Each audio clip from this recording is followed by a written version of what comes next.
में पढ़े लिखों की संख्या तो 1% से भी कम थी। ये वजह है कि हजारों किलोमीटर की दूरी से आकर कोई अंग्रेज हमारे भारत पर आसानी से कब्जा जमा लेता है। कहते हैं जब अंग्रेज भारत आए थे उस वक्त भारत में 2 राजाओं का राज चलता था। एक तरफ मुगल और दूसरी तरफ मराठा साम्राज्य।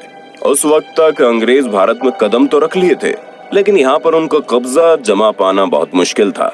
अंग्रेज इंतजार करते थे कि भारत के राजा आपस में लड़ाई करें और अंग्रेज उस लड़ाई का फायदा उठा ले। यही वजह है कि अंग्रेजों को भारत पर पूरी तरह से कब्जा जमाते जमाते 18वीं शताब्दी आ गई। ऐसे में आप लोगों ने भी कभी न कभी इस बात को सोचा होगा कि उस वक्त के आम लोगों की जिंदगी कैसी थी। उस वक्त के लोगों को क्या पढ़ाई लिखाई करने की आजादी मिलती थी? उस वक्त का समाज कैसा था और वे लोग किस तरह के काम को करके अपना भरण पोषण करते थे? उस वक्त हमारा गांव कैसा था? उस वक्त हमारा शहर कैसा था? क्या तब भी हमारे समाज में चोरी, लूटपाट और बलात्कार जैसी घटनाएं होती थी? आज का ये वीडियो आपके लिए बहुत ही इंफॉर्मेटिव होने वाला है। वीडियो के अंत तक बने रहना।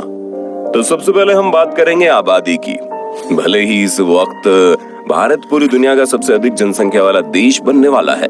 आज के वक्त में भारत की आबादी जहां 130 करोड़ से ज्यादा की हो चुकी है, वहीं 1800 ईस्वी में भारत की आबादी महज 16 करोड़ थी। अब आप अंदाजा लगा सकते हैं कि पाकिस्तान, बांग्लादेश जैसे देशों को मिलाकर भी उस वक्त हमारे देश में सिर्फ 16 करोड़ लोग रहते थे। और आज भारत के कई हिस्से कटने के बावजूद भी जो जगह बची है उसमें 130 करोड़ से ज्यादा लोग रहते हैं। ये वो वक्त था जब हमारे देश में शहरों की संख्या बहुत कम थी। यही वजह है कि भारत देश को हमेशा से ही भारत के गांव रिप्रेजेंट करते आए हैं, इसलिए भारत को गांवों का देश भी कहते हैं। बात अगर शहरों में रहने वाले लोगों की जाए तो उस वक्त शहर में जो भी लोग रहते थे वो अंग्रेजों द्वारा बनाए गए मिलों में काम करते थे। उनसे बहुत कम पैसों पर बहुत ज्यादा काम करवाया जाता था। जब अंग्रेज नहीं आए थे तो उस वक्त भारत का कपड़ा भारत और भारत के आसपास के कुछ देशों में ही प्रसिद्ध था, लेकिन अंग्रेजों के आने के बाद भारत में बना हुआ कपड़ा दूसरे महाद्वीपों पर फेमस होने लगा। लेकिन इस प्रसिद्धि के साथ साथ भारत के किसानों और भारत के मजदूरों की आमदनी बहुत कम हो गई, क्योंकि अंग्रेज भले ही उन कपड़ों को ऊंचे दाम पर बेचते थे, लेकिन भारतीय मजदूरों और किसानों को बहुत कम पैसे देते थे। वहीं दूसरी ओर हैंडलूम इंडस्ट्री अपने पतन की तरफ जा रही थी। इन दिनों भारत में हाथों से सारी कारीगरी की जाती थी। लखनऊ और बनारस के हैंडलूम इंडस्ट्री की धूम दुनिया भर में हो गई थी। उस वक्त लोगों का काम बहुत मेहनत भरा होता था, क्योंकि उस वक्त ना तो बिजली थी और ना ही आज के जैसी कोई आधुनिक टेक्नोलॉजी। उन लोगों को लगभग सारा काम अपने हाथों से ही करना पड़ता था। आपको जानकर हैरानी होगी कि उस वक्त भारत में जो कपड़े बनते थे उसकी बहुत ज्यादा डिमांड थी। उन कपड़ों पर बहुत ही बेहतरीन कारीगरी की जाती थी।